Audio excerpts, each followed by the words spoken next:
Hi everybody and welcome back to my kitchen. My name is Greta. I'm the dietitian at John Stoddard Cancer Center.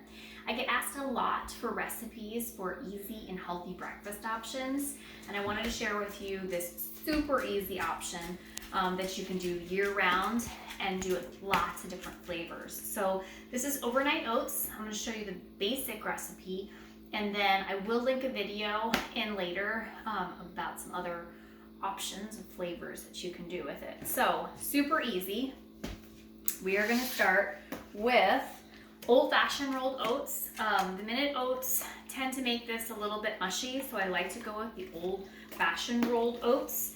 So it has a half a cup of your rolled oats. Then we're going to add a half a cup of milk of your choice. I like to use soy milk. You can also do a flavored soy milk, like vanilla soy milk. You can do this with oat milk. You can do it with almond milk. And you certainly could do it with skim milk as well. We're going to do this one with soy milk.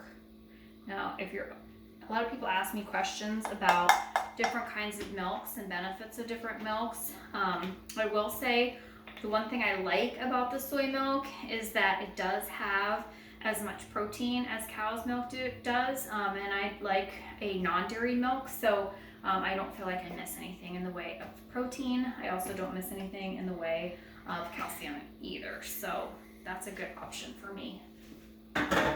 Alright, so the next ingredient is going to be chia seeds. So this is a great way of adding extra fiber. It also adds protein.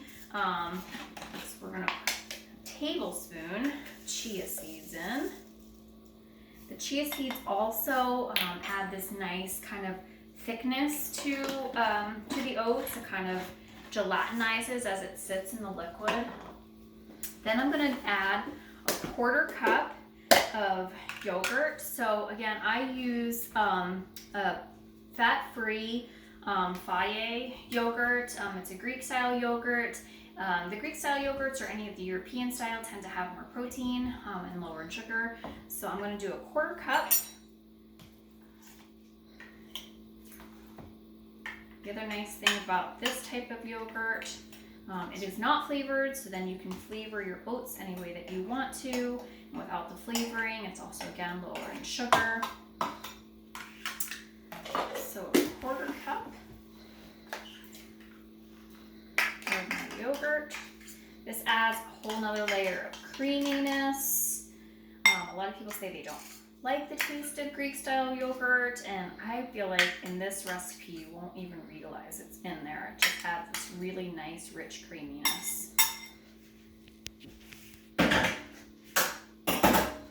All right, the next thing I'm going to add, just for a little bit of sweetness, is I am going to add some 100% pure maple syrup.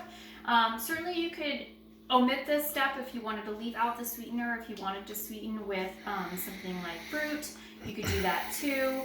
If you prefer the flavor of honey, that's all right too. I feel like the maple syrup adds a nice richness too, because this is a dark amber maple syrup.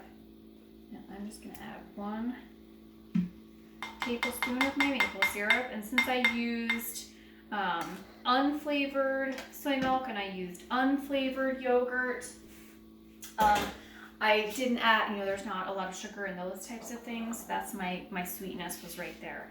So you can add other flavorings as well. If you're not using like I said, if you're using a plain yogurt and a plain milk, and just add a little bit of vanilla extract, and again, it's just for a little bit of flavor, just about half a teaspoon. You just mix this together till it's somewhat